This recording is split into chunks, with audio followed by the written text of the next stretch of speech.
இந்த வீடியோ கடைசி வர பாருங்கள். நீங்கள் இப்போ சாய்ஸ் லிஸ்ட் ரெடி பண்ணிட்டு இருப்பீங்க. எப்படி காலேஜ் அடுக்கணும், எப்படி குரூப்பை வைக்கணும், இல்லை காலேஜ் முக்கியமாக குரூப் முக்கியமாக, இல்லை காலேஜ் குரூப் சேர்த்து வைக்கணுமா, இல்லை தனித்தனியாக வைக்கணுமா, இந்த மாதிரி குழப்பங்கள் எல்லாம் சேர்ந்து இருக்கிற பெஸ்ட்டு சாய்ஸ் லிஸ்ட்டு வேணும்னா இந்த வீடியோ ஃபுல்லாக பாருங்கள். Welcome back to my channel. Choice filling நீங்கள் தான் பண்ணணும். உங்கள் வாழ்க்கை உங்கள் கையில் தான் இருக்குது. வேற யார்கிட்டையும் நீங்கள் சாய்ஸ் ஃபில்லிங் பண்ண கொடுக்கக்கூடாதுன்னு. சார் நீங்கள் பாட்டுக்கு ஈஸியாக சொல்லிட்டீங்க, ஆனால் எப்படி சார் சாய்ஸ் ஃபில்லிங் பண்ணணும்? ரைட். இப்போ இந்த வீடியோவில் நீங்கள் ஒரு ப்ராப்பராக ஒரு காலேஜை எந்தெந்த ஃபேக்டர் கன்சிடர் பண்ணி சாய்ஸ் ஃபில்லிங் பண்ணணும்னு என்னுடைய experience and student point of view and parents point of view இது எல்லாமே ஒரு சேர உங்கள்கிட்ட சொல்கிறேன். ரைட்.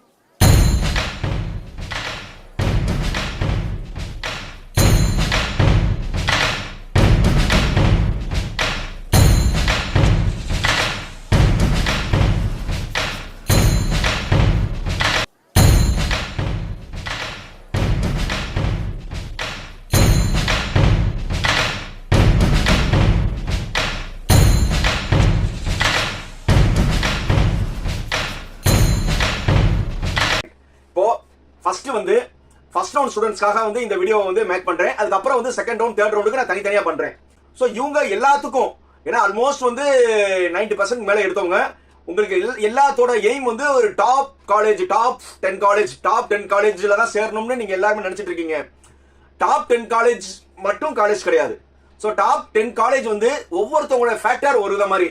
ஸோ என்னுடைய அனாலிசிஸ் ஒரு விதமா இருக்கும், மற்றவங்களோட அனாலிசிஸ் ஒரு விதமா இருக்கும். ஸோ அனாலிசிஸ் நம்மளுடைய ஏத்த மாதிரி நம்ம எப்படி வேணாலும் ஃபேக்டர் கன்சிடர் பண்ணலாம். பட் ஜெனியூனா அஸ் எ ஸ்டூடெண்ட் நீங்க எப்படி நீங்க கன்சிடர் பண்ணணும்னா, எப்பவுமே ஒரு காலேஜை நீங்க செலக்ட் பண்ணணும்னா NIRF, NAC, NBA அது ஒரு போர்டு. அவங்க பெரிய எக்ஸ்பர்ட் காலேஜ் எல்லாம் விசிட் பண்ணி ரேங்கிங் கொடுக்கறது. அடுத்தது NAC காலேஜ் லெவல்ல கொடுக்கறது. ஒரு காலேஜ் எல்லா எக்ஸ்பர்ட்ஸ் பார்த்துட்டு காலேஜ் நல்லா இருக்கிறது கொடுக்கறது. NBA department wise. So NBA department wise, NIRF and NAC college level. Almost பெரும்பாலான காலேஜஸ் NIRF வாங்கியிருப்பாங்க. ஸோ ஃபர்ஸ்ட் நீங்க ஒரு நல்ல காலேஜ் நீங்க ஈஸியா பார்க்கணும்னா அந்த காலேஜ் NIRFல இருக்கான்னு பாருங்க. ரெண்டாவது NAC ஒரு காலேஜ் ஸ்டாண்டர்ட் கொடுக்கறது. NAC ரேஞ்ச் நிறைய இருக்கு. A++, A+, A, B+, B. So almost ஏக்கு மேல இருக்கிற காலேஜா ப்ரிஃபர் பண்ணுங்க. A+, இந்த மாதிரி ஒரு காலேஜ் NACல இருக்கான்னு பாருங்க. அடுத்தது நீங்க குரூப் சூஸ் பண்ணீங்கன்னா ஆல்மோஸ்ட் பழைய பிரான்ச்சஸ் எல்லாமே NBA வாங்கியிருப்பாங்க. பழைய பிரான்ச்னா என்னன்னா computer science, ECE, EEE, mechanical, civil. So இந்த பிரான்ச் IT இது எல்லாம் இந்த ஒரு 6-7 பிரான்ச் கண்டிப்பா பெரிய பெரிய காலேஜ்ல NBA வாங்கியிருப்பாங்க. புதுசா வந்த பிரான்ச் நீங்க நினைக்கிற மாதிரி AADS, சைபர் செக்யூரிட்டி, AAML புதுசா வர பிரான்ச் எதுவுமே NBA வாங்கியிருக்க மாட்டாங்க. ஏன்னா NBAயும் டிபார்ட்மெண்ட் வைஸ்ல பார்க்கணும். ரைட். இது காலேஜோட ISO ஸ்டாண்டர்ட் வைஸ் நீங்க காலேஜை கேட்டகரைஸ் பண்றது. இதை பண்ணிடுறோம். இது ஒரு ஃபேக்டர். ரெண்டாவது சார் நீங்க நிறைய வீடியோல ஒரு ரேஞ்ச் காலேஜ்னு நீங்க சொல்லிட்டு இருக்கீங்க சார். ஒரு ரேஞ்ச் காலேஜ்னா என்ன சார்னு சொல்லி நிறைய பேர் கேட்டாங்க. ஒரு ரேஞ்ச் காலேஜ்னா என்னன்னா இப்போ அவ்வளவுதான். இப்ப நம்ம காலேஜ் பேர் சொல்றதா தப்பே கிடையாது. Anna university, Guindy, MIT campus exceptional பெரிய காலேஜ். ஸோ இந்த காலேஜ் எக்ஸப்ஷனல் கேசஸ். அந்த எக்ஸப்ஷனல் கேசஸ்ல எந்தெந்த காலேஜ்னா ஒரு ரேஞ்ச் நம்ம சொல்றது எதுனா Guindy college, MIT campus, PSG, Thiagaraja, CIT.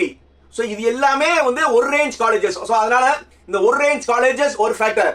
அடுத்தது இது ஆல்மோஸ்ட் 190க்கு மேல இருக்கிறவங்களுக்கு ஒரு ரேஞ்சா தான் இருக்கும்.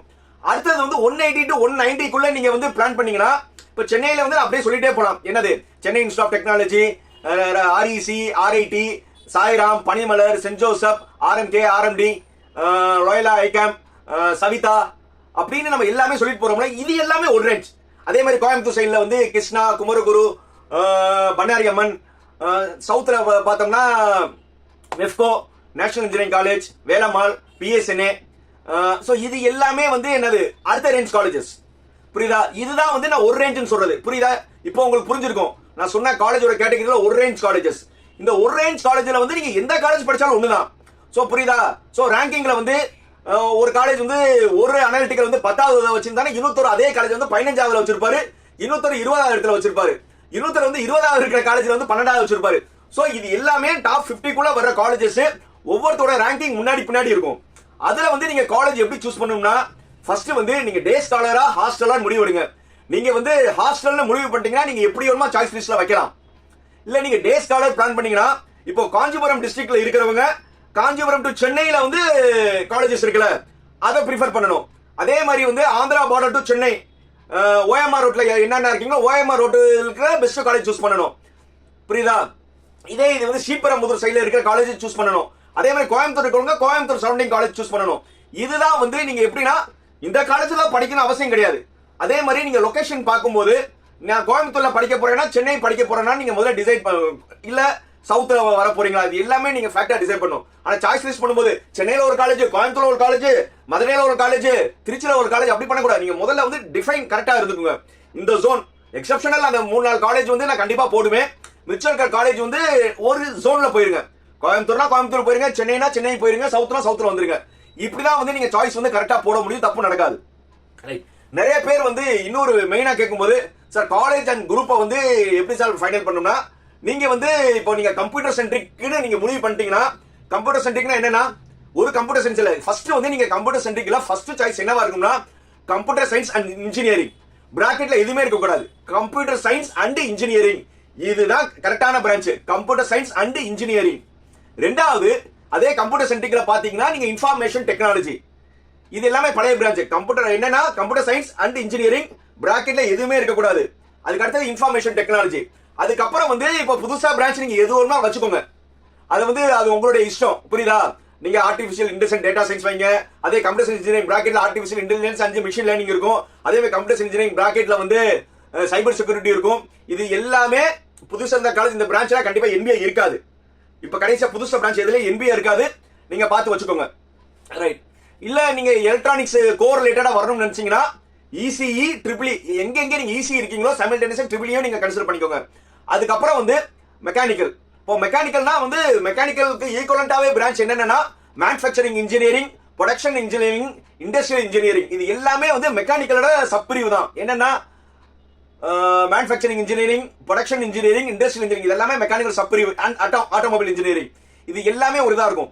ஸோ நீங்க காலேஜ் சூஸ் பண்ணும்போது நீங்க ஃபர்ஸ்ட் டிமைன் இப்போ ஒரு 190 இன்னும் ஒரு ஸ்டூடெண்ட் இருக்கா, ஒரு எக்ஸாம்பிளுக்கு சொல்றேன். 190 ஸ்டூடெண்ட் வந்து சாய்ஸ் ஃபில்லிங் ஆரம்பிக்கிறாரு. அவரோட இன்ட்ரெஸ்ட் வந்து நான் ஒரு பெரிய காலேஜ்லயே நல்ல பிரான்ச் சேரணும் மைண்ட் செட். என்னது 190 ஸ்டூடெண்ட் ஒரு நல்ல காலேஜா இருக்கணும், அதே மாதிரி வந்து ஒரு நல்ல பிரான்ச்சா இருக்கும்னு நினைச்சீங்கன்னா ஃபர்ஸ்ட் ரவுண்டை பொறுத்தவரை வந்து நீங்க கண்ண மூடி எல்லா அண்ணா யூனிவர்சிட்டியில இருக்கிற உங்களுக்கு பிடிச்ச பிரான்ச், அதான் அண்ணா யூனிவர்சிட்டி இருக்கிறதுக்காக வந்து செகண்டரி பிரான்ச்னு ஒன்று இருக்குல்ல, plastic technology, biotechnology, leather technology, apparel technology, அதெல்லாம் நீங்க போன அவசியம் கிடையாது. டாப் நீங்க இருக்கிற காலேஜஸ் எல்லாமே ஃபர்ஸ்ட் வந்து எடுத்துக்கோங்க. அடுத்தது எம்ஐடி கேம்பஸ் வந்து நீங்க எந்த பிரான்ச் போறதா தப்பே கிடையாது. கண்ணமுடி போட்டுருங்க. சார் நான் 190 தான் இருக்கேன், எனக்கு 190 இருக்கா, அது முடிஞ்சிருமே, நான் போடணுமா? கண்ணமுடி போடுங்க. வருதா இல்லையா முதல் ஒரு 20-25 சாய்ஸ் எனக்கு இது வராது நினைச்சிட்டு முதல்ல போடணும். உங்களுடைய சாய்ஸ்ல முதல்ல வந்து வரவே வராது இருக்கிறதா முதல் சாய்ஸா இருக்கணும். நான் ஃபர்ஸ்ட் ரவுண்ட்ல வர்றீங்க, நீங்க போறது தப்பே கிடையாதுல. ரைட்? ஒரு 20-25 சாய்ஸ் வந்து வரவே வராது. அதாவது நீங்க பழைய கட்டா பார்த்துருப்பீங்களா, 198, 197, 196 அதெல்லாம் உங்களுக்கு வராதுல, அதுதான் முதல்ல போடணும். ரைட்? அதுக்கப்புறம் வந்து நீங்க காலேஜை நீங்க ப்ரிஃபர் பண்ணும்போது போன வருஷம் கட் ஆஃப்க்கு வந்து 195, 93, 94க்கு முடிஞ்சிருக்க மாதிரி இருக்கும்ல. இப்ப நம்ம பேசுற 190 ஸ்டூடெண்ட் பேசிட்டு இருக்கேன். அப்போ வந்து வராது, ஆனா வந்தா சந்தோஷம். அதாவது என்னது 192, 93, 94லாம் வராது. இப்போ வந்து புதுசா வந்து கம்ப்யூட்டர் பிரான்ச்சஸ் நிறைய வந்துருச்சு, அதனால வந்து கட் ஆஃப் குறைஞ்சிச்சா எனக்கு வர வாய்ப்பு இருந்தா ரொம்ப சந்தோஷம்னா அடுத்த செட் ஆஃப் ஒரு 20-25 காலேஜ் இப்படிதான் போடணும்.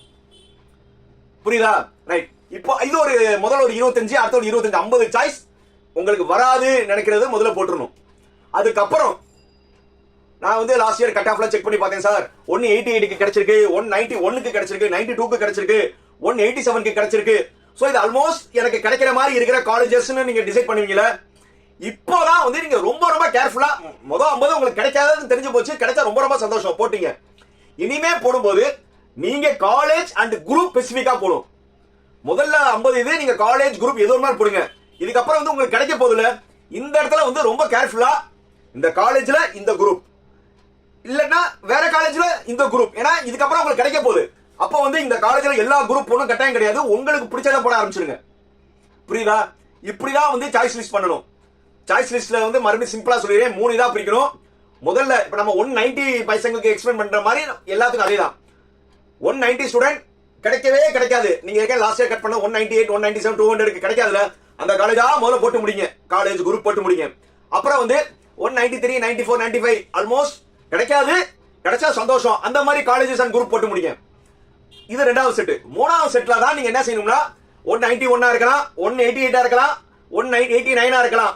இது எல்லாமே வந்து எனக்கு கிடைக்கிறதுக்கான சான்சஸ் அதிகம் நினைக்கிறீங்களே, இந்த இடத்துல உங்களுக்கு பிடிச்ச காலேஜ், பிடிச்ச குரூப் ரொம்ப கிளீனா பண்ணும். இந்த காலேஜ்ல இந்த குரூப் நீங்க வந்து இப்ப வந்து இந்த ஸ்டூடெண்ட் வந்து கம்ப்யூட்டர் முடிவு பண்ணிட்டாரு அப்படின்னா வந்து அடுத்த காலேஜ்ல கம்ப்யூட்டர், அடுத்த காலேஜ்ல கம்ப்யூட்டர், அடுத்த காலேஜ்ல கம்ப்யூட்டர், அடுத்த காலேஜ்ல கம்ப்யூட்டர், கம்ப்யூட்டரா போட்டு முடிச்சிட்டாரா, மறுபடியும் வந்து ஏற்கனவே போட்ட அதே காலேஜஸ்ல வந்து ஐடி ஐடி ஐடி ஐடி, அதுக்கப்புறம் ஐடி வரை போட்டாச்சு. இப்போ வந்து சார் ஏற்கனவே NBA இல்லாத பிரான்ச் சொன்னாரு, இப்போ ஐடி எல்லாம் NBA இருக்கும், இப்போ ECE போவோம்னா ஏற்கனவே நீங்க போட்ட காலேஜஸ் மறுபடியும் ECE போடுங்க. புரியுதா? இந்த மாதிரி தான் வந்து, ஏன்னா மூணாவது செட்டுல போடுறதா ரொம்ப கேள்வி, ஏன்னா அதுல வந்து உங்களுக்கு ஏதாவது ஒன்று கிடைச்சிடும். நடுவில் வந்து நீங்க ஒரு ட்ரிபிளியோ மெக்கானிக்கலோ போட்டீங்கன்னா கண்டிப்பா கிடைச்சிடும்.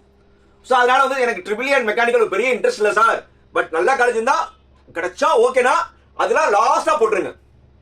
புரியுதா? அதே மாதிரி கடைசியா வந்து சாய்ஸ் ஃபில்லிங் முடிக்கும் போது நீங்க பிடிச்சது மட்டும் பொண்ணும் கிடையாது சார், நான் ஒரு 50 போட்டா 100 போட்டாமே கிடையாது. கடைசியில 170, 160 ஒரு சில காலேஜ் கிடைச்சிருக்கும்ல, அதையும் நாளைக்கு போட்டு வச்சிருங்க.